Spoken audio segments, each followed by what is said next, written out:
Бид нар ягаад өдөр болгон шарлов идэх ёстой юм бэ? Хэрвээ шарлов идэхгүй бол бид нарын бие махбод юу болох вэ? Дүгнэлтээс нэгтэд хэлэх юм бол бид нарын бие махбодод гайхамшигтай 8 төрлийн өөрчлөлт бий болно. Эннийх нь нэгдүгээрд нүдний хараанц. Ягаад гэвэл шарловнд ий аминдам агуулгаж идэг. Энэ бол нүдэнд төжил болдог. Тийм учраас хараа муутаж байгаа. Тэр тусмаа биш. Шөнийн хараа. Харанхуй бүрийд юм олж харах юм болчихдог. Ийм хүмүүс биш. Шарловын хэрвээ өдөр болго идэх юм бол хараагаа хамгаалахаас гадна сайжрах болж чаддаг. Одоо бол биш тань. Ухаалаг утсан хүмүүс өдөр болгон маш олон чигээр хэрглэж их учраас хараа муутаж байгаа. Ийм учраас шарловын бол одоо яг цаг үе олсон хамгийн гол хүнснээ нэг. Хоёрдугаард нь биш. Шарловынгийн хэрвээ өдөр болгон идэх юм бол 5 төрлийн хор тавдраас урьдчилан сэргийлнэ. Энэ бол олон удаагийн туршилтаар батлагдсан ийм жил юм байна. Нэгдүгээрд нь автаж ирэг бүдүүн гэдснэ хор тавдраас урьдчилан сэргийлнэ. Энэ бол 2020 онд Frontiers in Nutrition гэдэг эрдэм шинжилгээнээс сэтгүүлээр нийтлэгдсэн. Өдөр болгон шарловынгийг иддэг. Энэ бүлгийн хүмүүсүүд бүдүүн гэдснэ хор тавдарт өртөх эрсдэл нь 21% бага байсан. Огт иддэггүй хүмүүсүүдтэй харьцуулах юм бол хоёрдугаар нь шүү дээ. Уушны хор тавдараас шарлов урьдчилан сэргийлнэ. Энийг бол British Journal in Nutrition гэдэг сэтгүүлээр 2019 онд нийтлэгдсэн. Энэ бол шүү дээ мета-анализ. Өөрөөр хэлэх юм бол шүү дээ 18 судалгааны үр дүнгийн нэгтгэсэн. Нэг байгууллагын хийсэн биш. Нэг их сургуулийн гаргасан судалгаа биш. Бүхэл бүтэн 18 эрдэм шинжилгээний байгууллагуудын хийсэн судалгааг нэгтгэхэд гаргаж ирсэн. Ловон жохом уушхны хор тавдар тустай юм үгүй юм гэдэг талаар. Тэгээ гарсан үр дүн нь юу гэхтэй жирэг. Шарловын хэрэг өдөр болгон идэх юм бол иддэггүй хүмүүсүүдтэйгээ харьцуулах юм бол өдөр болгон шарлов идээд байх юм бол уушхны хор тавдраар өвчлөхөөс 42%-аар уртлан сэргийлэх болж чаддаг. Бараг л 5%-аар багассан гэсэн үг байхгүй юу? За 3 дугаард нь шүү дээ. Булчирхайны хор тавдар. Булчирхайн хор тавдар гэдэг бол шүү дээ. Маш төгөөмөл. Элэгнэ. Тэг үе мөчнэ. Тэг чээжнэ. Тэгээд биш дээ.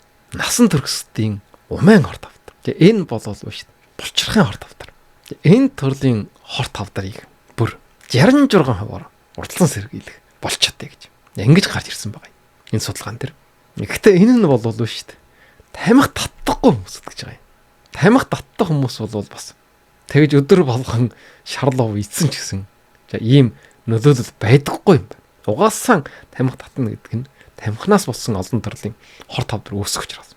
Ийм учраас тамхи татдаггүй хүмүүсүүд тэрвээ шарлов идэх юм бол энэ асуудал шийдэх болж чадсан юм байна. За дөрөвдүгээрд нь хөхнөө хор тавдартай холбоотой судалгаа байна. За энэ бол 2018 онд Medicine гэдэг эрдэм шинжилгээний сэтгүүлээр нийтлэгдсэн бас мета-анализ юм байна. Хэд хэдэн судалгааны үр дүнгийн нэгтгсэн гэсэн. Өдөр болгон ловон тогтмол идэх хүмүүсүүд нь ловон бараг иддэггүй хүмүүсүүдтэй харьцуулах юм бол 21%-аар хөхнөө хор тавдар тусах эрсдэл нь бага байсан гэж. За дараа нь устдаж ирв. Ходоодны хор тавдараас уртлан сэргийлэх болж чаддаг. За энэ бол шүү дээ. 2002 онд Японы олон улсын хор тавдар судлалын сэтгүүлээр нийтлэгдсэн. За энэ бол ганц ловон биш. Шар өнгийн ногоонууд. За энэ шар өнгийн ногоонууд нь юу байна вэ гэхээр холоо байна. Шарловн байна. Энэ төрлийн ногоонуудыг хоол хүнсэнд тогтмол хэрэглэдэг хүмүүсүүд. Ходоодны хор тавдар тусах эрсдэл нь 44%-аар бага байсан гэж байна. За энэ бас гайхамшигтай тав. Ийм учраас ямар ногоо идэх вэ гэдэг шар өнгийн ногоо иднэ гэж. Урд нь бас ярьж өнгөрсөн. Яагаад шар өнгийн ногоо хор тавдараас уртлан сэргийлэх талаар. За дараагийн хэсгээр ярина. За ийм учраас юм байна шүү дээ. Тэр шарловынгийг өдөр болгон тогтмол хэрэглэх юм бол бүдүүн гэдснээ хор тавдар, уушхны хор тавдар, булчирхайн хор тавдар, хөхнөө хор тавдар, ходоодны хор тавдар гэсэн энэ 5 төрлийн хор тавдараас уртлан сэргийлэх болчаатай юм байна гэж ойлгож байна. За тэгвэл шүү дээ шарлов ганц хор тавдард биш. Бусад олон төрлийн өвчин тустай. За энэ нь юу гэхтэй жирэг зүрхний өвчин. Шарлов хэрвээ өдөр болго идэх юм бол даралтыг буруулна. Дотор нь утаа жирэг кал байна, эслэг байна, антиоксидантууд байна. За дөрөвдүгээрд хэрвээ өдөр болгон шарлов идэх юм бол дархалгааг ипгэж болно. Дархалгаа сайжрахтай жирэг яах вэ? халдвар төвчнөөс уртлан сэргийлнэ. Ханиа том өрөхгүй. Тэгээд сая ярьсан тэр хор тавдрууд уртлан сэргийлж дархалгаа сайжирсан учраас. Энэ дархалгаагийн сайжруулах хамгийн гол хүчин зүйл нь юу гэдэг чинь С аминд витамин С ловон тасрыг болгож. За энийг бол бид нар сурдан ярьж өнгөрсөн. С аминд бол өвчнөөс уртлан сэргийлнэ. Тэгээд өвчнийг хэлтэй зэрэг эдгэрхт нь тос бол тэр тус маань биш. Ханиад тахшир хөрсөн үед С аминд хэрэглэх юм бол эдгэрх орцсон төрөсдөг. За ийм учраас юм ба шүү дээ. Ловон эдгэрхт. 5 нь бол ловон арьсанц. Ловон дотор И аминд байдаг. За И аминд бол шүү дээ. Арсын хөгшөрөхөөс уртлан сэргийлнэ. Ингээд эрүүл байдлыг хадгалах туслана.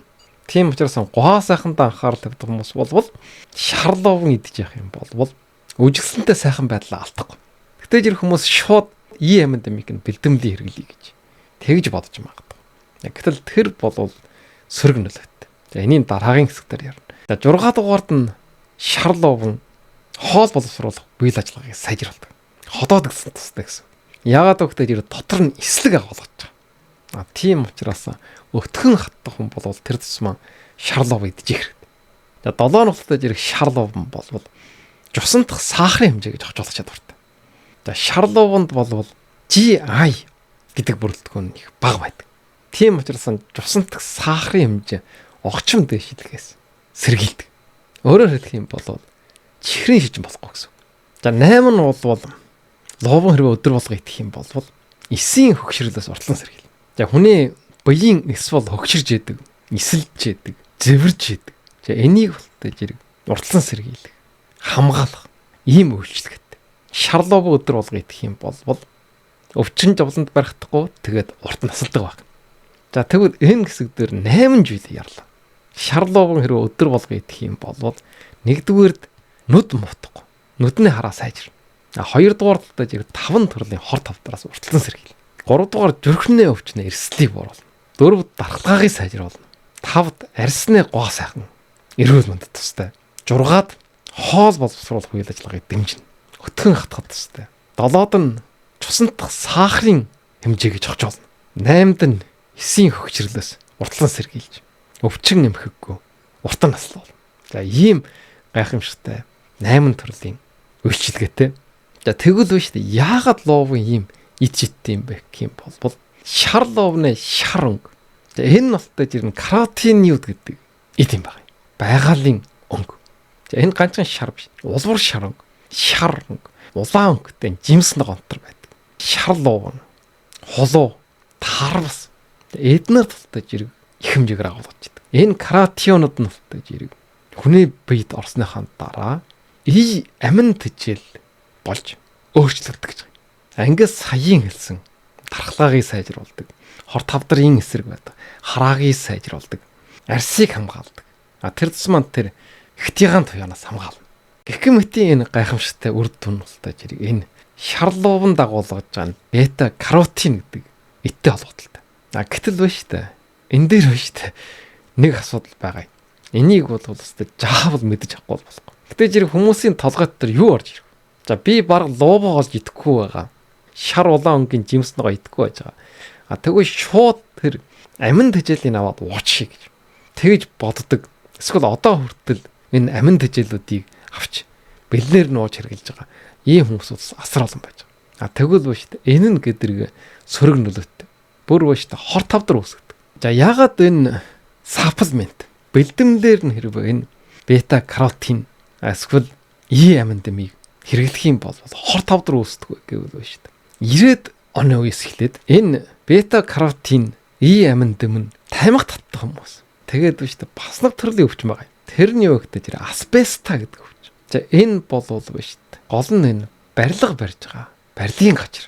Эсвэл байна шүү дээ. Тэр материалаар хийсэн барилга байшин эдэж үлтэй харилцаж амьдардаг. Ойр байдаг хүмүүс төрдөг. Ийм өвчин байна.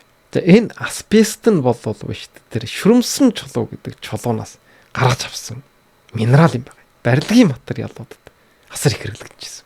Саяхнаас үлдээж ирэг нь хор тавдар үүсгдэг гэдэг нь тогтоогдоод хэрэглэх юм болж ирж байгаа.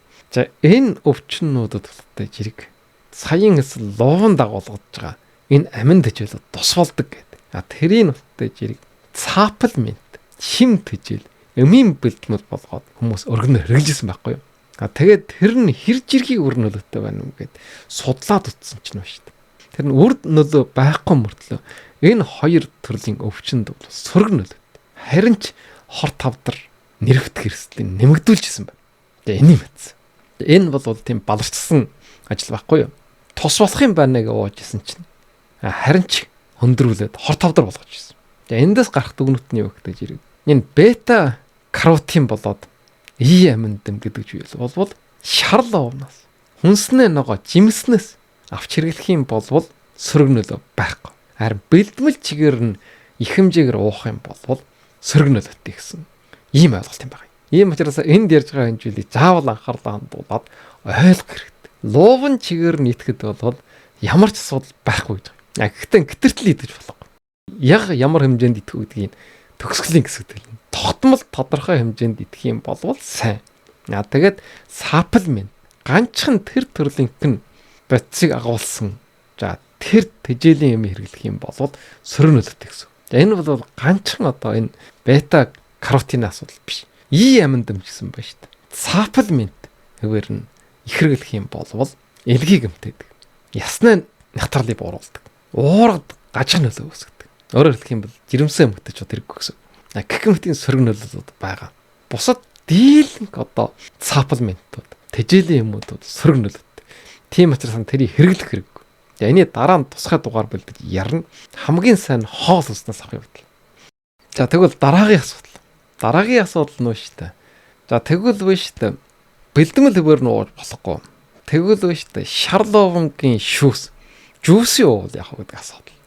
Энэ хор тавдруудын уртлан сэргийлээд дархалгаас хайжраад хөгшөрхгүй эрүүл гуасайхан уртан наслын их юм болвол лувангийн шүүс уух юм бол болох юм шүү гэж.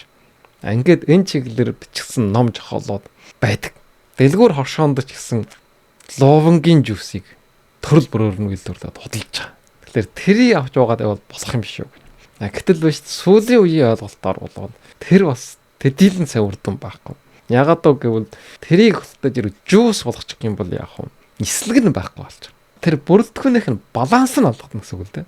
Үнэхээр луван чигээр идэж чадахгүй болж байгаа байхгүй бол тодорхой хэмжээнд жүүс өвөр нь уужсэн ч гэсэн уухгүй байхаас хамаагүй дээр. Гэсэн ч гэсэн тэр жүүсэн дотор хэрвээ сахар нэмдэг ч юм уу. Бусад одоо олон төрлийн хадгалах гэдэг ч юм уу. Янз бүрийн нэмэлт бодисод орчих юм болвол дахиад сөргнөлтэй бол. Тийм учраас хамгийн тохиромжтой арга нь юу гэхтэй жирэг луван чигээр л итгэж өгүүлж байгаа. Тэгвэл лувангийн яаж идэх вэ гэдэг асуудал. Нэгдүгээр арга нь болтой жирэг түүхээр нь идэх. Салаат хийгээд идэж болно. За ингүүл шимтжэл нь өндөр. Ер нь бол ногоо жимсийг түүхээр нь идэж болохын түүхээр нь идэж жуулдаг юм байна. Яг гисэн ч гэсэн биш та халаагаад идвэл бас халааж идэх сайн талууд байна. Жишээл помидорыг болтой жирэг аваад халааж идэх хэрэгтэй, болгож идэх хэрэгтэй. Тэвээ шимтжэл нь өндөр байдаг гэж. Помидор гэдэг сэдв дээр бид нар ярьж өнгөрсөн. За тэрэн шиг шарлуугангийн ч гэсэн болгох үед луугангийн тэр эсийн хан нь болтой жирэг эвдэгдээд бета каротины шингэх хурдыг сайжруулдаг. Ийм учраас жигэндэг ч юм уу, чаамдах ч юм уу. Ийм байдлаар идэх юм бол эрүүл мэндсэн. За тэгвэл идэх хэмжээ. Тэгвэл нэг өдөрт нэг хүн хэр их лув идэх вэ гэвэл Японы талаас гаргасан зөвлөмж дээр бол өдөрт 350 г ногоо идэх ёстой. Тэгээ энэ дотор 120 г нь ногоон болоод шар өнгийн ногоо байх ёстой. За энэ дотор нь байж штэ. Шар луувн нь бол 50 г орчим гэж заасан байна. Тийм учраас сайн байна штэ. Том шар луувн бол 3-1. Дунд жиргийн шар луувн бол тал. Ийм байдлаар жижиг шар луувн бол нэг ширхэг өдөрт идэх ёстой юм байна. За энэ дээр бас нэмэлт тайлбар байна. За энэ зургийг харж байгаад хэлчихье. Луувангийг биш штэ. Яаж идвэл хамгийн шимтжэл нь өндөр вэ гэвэл хальстай идэх юм байна. Хальсын сайн угаажиж хальслахгүйгээр. Тэгхийн бол витамин C аминд болвол хальсын арилгаад идэх юм бол 4 мг витамин C байж байгаа. Хэрвээ хальстай идэх юм бол 6 мг витамин C байж байгаа. Нэг лууванд. За тэгвэл луувангийн хамгийн чухал эрүүл мэнд тустай жийл. За тэр нь устай жирэг бета каротин. Хальслаад идэх юм бол 6300 микромилграмм гэж байна. Хальстай идэх юм бол 6900 микро мг байгаа юм. 300 микромилграммаар илүү байна гэсэн. За хоёрдугаар арга нь юу гэвэл биш үү? Лувангийн навчийг бас идэх хэрэгтэй байгаа юм. За энэ болвол дэлгүүрээ судалдаж авахд бол их хвчлээ одоо навч байхгүй учраас зөвхөн лувангийн идэхсээр ороо байхгүй. Харин өөрөө нь тариалж байгаа ч юм уу. Эсвэл жижиг лувангийн навчтай нь худалдах тохиол бас байж байгаа. Тэгвэл тэр навчийг идэх хэрэгтэй. Энэ навч бол ерөөсөө маш гайхамшигтай. За ямар гайхамшигтай вэ гэвэл биш үү? Навчгүй луванд калцин бол 24 мг байдаг. Гэтэл навчтай хамт идэх юм бол 92 мг кальц баг. Бараг л одоо 4 дахин орчим. За дараа нь болтой жир фолын хүчил. Ганцхан луван дотор фолын хүчил 23 микромилграм байдаг болвол навчтай идэх юм бол 73 микромилграм фолын хүчил авах болчиход. За энэ бас 3 дахнаас илүү байна. За тэгвэл хамгийн чухал нь бас витамин С байж байгаа.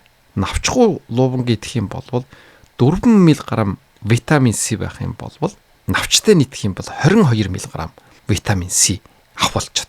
За энэ бол бүр биш та. 5 дахин их витамин С авах гэж байна. За ийм учраас юм байна шүү дээ. Чатхын дотор лувангийг навчтай идэх хэрэгтэй. Тэгвэл биш дээ. Багаар ботход 3 дахнаас илүү шимтгэл авах болчиход байна. Тийм ч нэгдүгээр түүхээр нийтнэ. Хоёрдугаар болгоод идэнэ. Гуравдугаар халистай нийтнэ. Дөрөвдүгээр тултаж ирнэ. Навчтай нийтнэ. За энэ бол лонг идэх хамгийн үр дүнтэй хамгийн зөв арга юм байна. За манай гэр бүлийн хувьд бол лонг гэдэг тогтмол иддэг. Гэсэн ч гэсэн байж та. Ловн тасрахгүй өдөр болго идчихсэн үг бол бас тийм хөдөл байхгүй.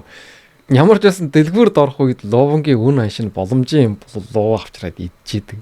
Дийлэнх одоо ногоотой шинэ лов ордог учраас. За одоо энээс хойшоо яах вэ гэдэг жирэг. Хүнснээ ногоо авах болгон жаав лов ав. Өдөр болгоны хоолнд жаав лов оруулж. За ийм шийдвэр төрж байгаа. За тэр тусмаа энэ лом бол шүү дээ. Манай монголчуудын иддэг гол одоо хоол хүнснээ нэг. Манай монголчууд бол олон төрлийн ногоо иддэг. Лов идэн, байчаа идэн, төмөс идэн, манжин идэн, сонгон идэн гэдэг ч юм уу. Чөөхөн төрлийн ногоо жимс идэж хэргэлдэг. Тэгвэл эннийхэн дотор байж байгаа шар лов бол ийм гайхамшигтай юм байна. Гэдгийг өнөөдөр ойлгосон. Тийм учраас шар ловгаа сайн тариалаад тэгээд тултаж өдөр болгон одоо шар ловонтой хоол идчих. Энэ бол манай монгол хүмүүс өвчнгүй, эрүүл, урт наслах бас нэг хүчин зүйл юм байна. За ингэж биш үү? Дараагийн асуудал нь юу гэвэл тэгвэл шар ловонд ямар сөрөг нөлөө байна вэ? Хэтэртэр идвэл юу болох вэ? Шар ловгийн хэрвээ хэтэртэр идэх юм бол ямар асуудал үүсэх вэ гэдэг зэрэг шарлан хаанаас их шарлах вэ гэдэг гарын алганаас хөлийн уулнаас шар өнгөтэй болж байгаа юм бол шар ловыг хэтэрхээ хийгээд шарлж гинэ гэж ойлгох хэрэгтэй. Гэсэн ч гэсэн байна шүү дээ. Энэ бол хор болохгүй. Тэр шар ловгийн өнгө учраас. Хэрвээ идэхэн болдох ч юм уу хэмжээг нь багасгах юм бол тэр аяндаа харил. За тэгвэл өнөөдөр ярьсан дүгний. За өнөөдөр шар ловгийн талаар ярьлаа. Хэрвээ шар ловгийн бид нар өдөр болгон идэх юм бол 8 төрлийн гайхамшигтай үр дүн биднээ бие дээр илэрх юм байна. Нэгдүгээр нь болтой жир нүд сайжирна. Нүдний хараагийн хамгаал. Тэр тусмаа шөнийн хараа сайжирна. Хоёрдугаард нь 5 төрлийн хорт хавдараас уралцсан сэргийлнэ. За энэ судалгааны үр дүнүүд байж байгаа. За энэ нь болтой жирэг бүдүүн гидсний хорт хавдараас 21% уралцсан сэргийлнэ. Дараа нь болтой жирэг уушгины хорт хавдараас 42% уралцсан сэргийлнэ. Гуравдугаард нь булчирхайн хорт хавдараас 66% уралцсан сэргийлнэ. За энэ элэгнэ, үе мөчийн, чэйжнэ, тэгээд умайн хорт хавдруудаас уралцсан сэргийлэх юм байна. Энэ болтой жир булчирхайн шинжтэй хорт хавдрууд хэлж байна. Дараа нь хөхнөө хорт хавдраас 21% уралцсан сэргийлнэ. Дараа нь ходоодны хорт хавдраас 44% уралцсан сэргийлнэ. За ийм судалгааны үр дүнүүдийг бол танилцуулсан. За энэ дээрээ нэмээд хэрвээ өдөр болгон шарлов идэх юм бол зүрхнээ өвчнөөс уралцсан сэргийлнэ. Дархалгаагийн сайжруулна, бэхжүүлнэ, арьсны эрүүл мэнд, гуа сайхан тустай. Хоол боловсруулах үйл ажиллагааг дэмжинэ. Хөтгөн хатгах тустай. Чусантах сахарын хэмжээг жогж олно. Тэгээд хөгшрөхөөс урталсан сэргийлж, урт наслуулна. Ийм 8 төрлийн гайхамшигтай ач холбогдолтой.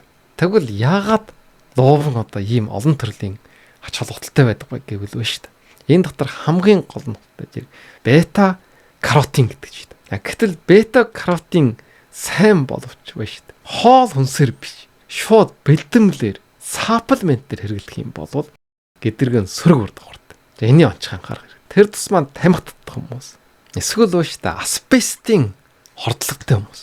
Энэ бол бүр одоо энэ бета каротины бэлтгэлийг ууж болохгүй. Хоол хүнсний байдлаар авч болно. За энэ нь бол шүү дээ. Анхаарч байна. Тэгвэл шүү дээ шарлов нь цэрэг нөлөө байна уу бол бас байгаа. Тэрний өгдөө зэрэг шарлов хитрхээ хийх юм бол шарлан гарын алгач юм уу? Хөлийг олч юм.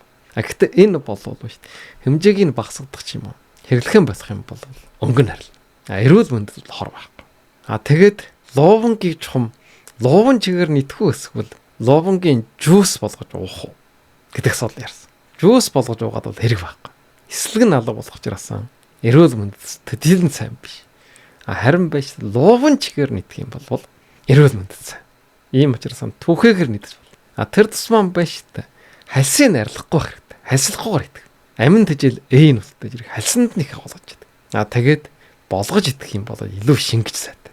Шим тэжээл түргээ болчиход. Ингээд хамгийн сүүлд нь үлдээ зэрэг хэмжээг нь ярьсан. За хэмжээ нь үлдээ зэрэг Японы хоол хүнсний удирдамж жааснаар бол 50 г идэх хэрэгтэй юм байна. За энэ лобн бол манай Монгол улсад төгөөмөл оргодог гол хүнснээ ногооны нэг. Ийм учраас бид нар лувангаан сайн тариалаад лувангаан амьдралдаа илүү хэрэглэх юм бол энэ олон төрлийн өвтнөөс урдталсан зэрэг идэж эрүүл аж жаргалтай сайн сайхан амьдрах юм байна. За анхаарал тавьсан та бүхэнд маш их баярлалаа.